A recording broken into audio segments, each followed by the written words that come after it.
In 33 days, you are the ultimate jury.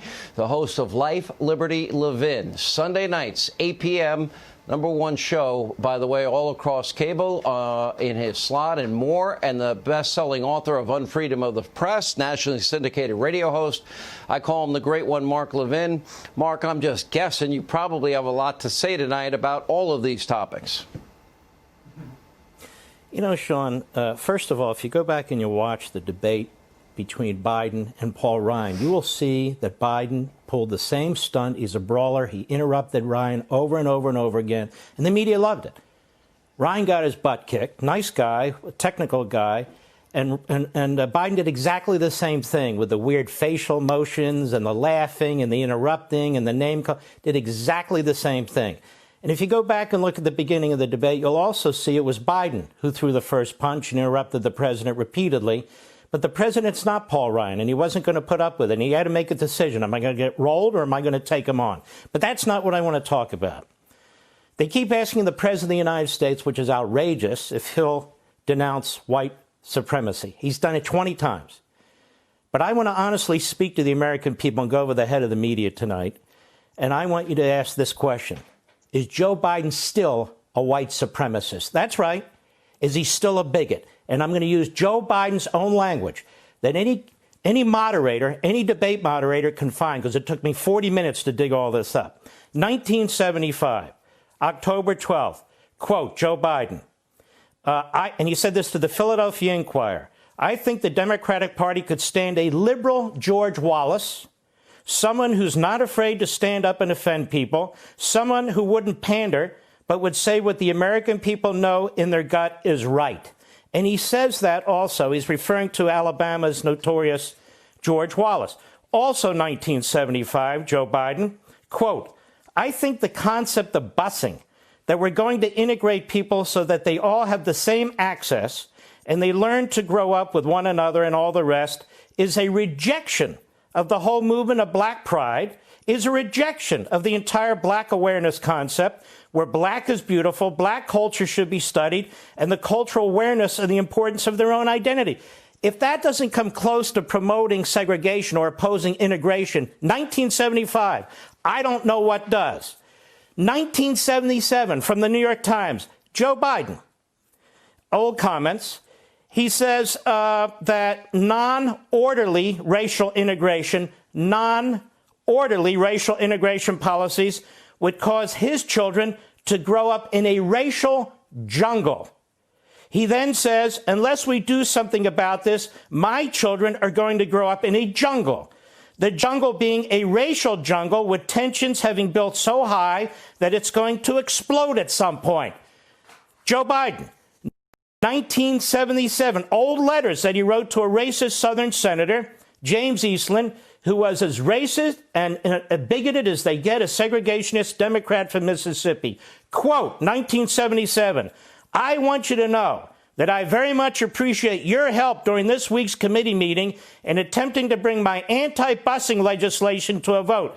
Biden wrote on June 30, 1977 to James Eastland. Gee, that was in the Washington Post. I wonder how they forgot about that. Eastland was a plantation owner who believed blacks were an inferior race and forcefully fought desegregation throughout his career as a Democratic lawmaker in Mississippi. And they have letters going back between Biden and Eastland back to 1972 about Biden's friendship with Eastland. Now let's go to 1987.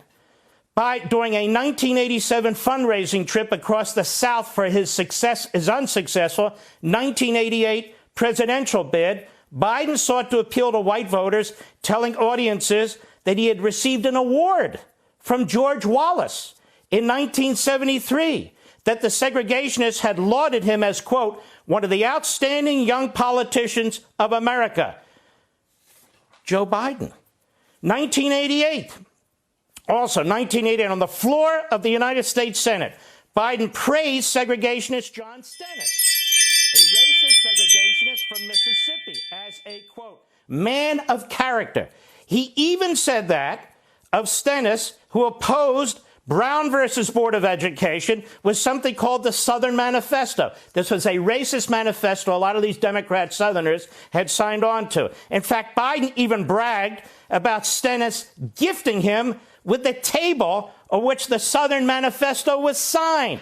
Wow. How did the media miss this? This is why we're going over the media's head and communicating with the American people, particularly African Americans and black Americans. 2017, Joe Biden says, I've been around so long, I worked with James Eastland, who, again, was this segregationist from Mississippi. Even in the days when I got there, the Democratic Party still had 7 or 8 old-fashioned Democratic segregationists. You'd get up, you'd argue like the devil with them. Then you'd go down and have lunch or dinner together. The political system worked. We were divided on issues, but the political system worked.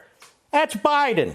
2019, comments he made about working with segregationists. 2019, Biden had been talking about his time working with Eastland, and then Georgia's segregationist, Herman Talmadge. In the 1970s, when he began discussing the relationship, Biden said, I was in a caucus with James Eastland before imitating a Southern accent and claiming that the senator never called me boy, which, as we all know, is a derogatory term used against black men. Then the 1994 Biden crime bill. It wasn't just called the crime bill. It was the Biden crime bill. He kind of hides from it now. He was its main author. The Democrat Senate passed it. The Democrat House passed it. The Democrat president, Bill Clinton, who also has ties to segregationists, he signed it. But Biden was chairman of the Senate Judiciary Committee. Here's what he said. We have predators on our streets that society has, in fact, in part because of its neglect, created.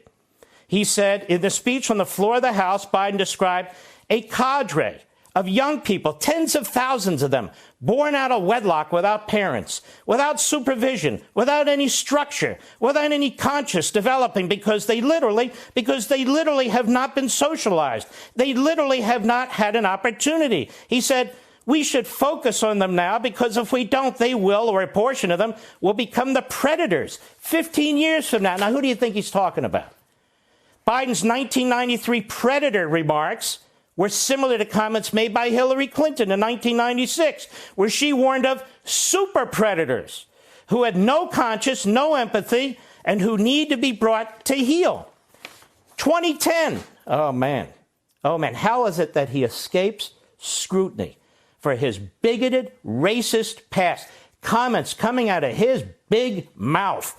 2010, eulogy for Robert Byrd, who founded the Klan in West Virginia. You know, West Virginia had broken off from Virginia during the Civil War because it was with the Union. Robert Byrd starts a chapter of the Klan in West Virginia. So excited are the Democrats about him, and he filibustered the 1964 Civil Rights Act. They made him the majority leader in the Democrat Party, and one of his pals was Joe Biden. And he fought the 1964 Civil Rights Act. And one of the things he said was, to me, for a lot of us, this is at the funeral, but Byrd was a mentor and a friend, and for a lot of us, he was a guide. Now, I have a question to ask. Richard Spencer, you ever hear of him? We're about to Apparently, run he's here. like one of the heads of the neo-Nazi movement or the Klan or something of that sort in the United States. You know who he endorsed, Sean? He endorsed Joe Biden for president of the United States.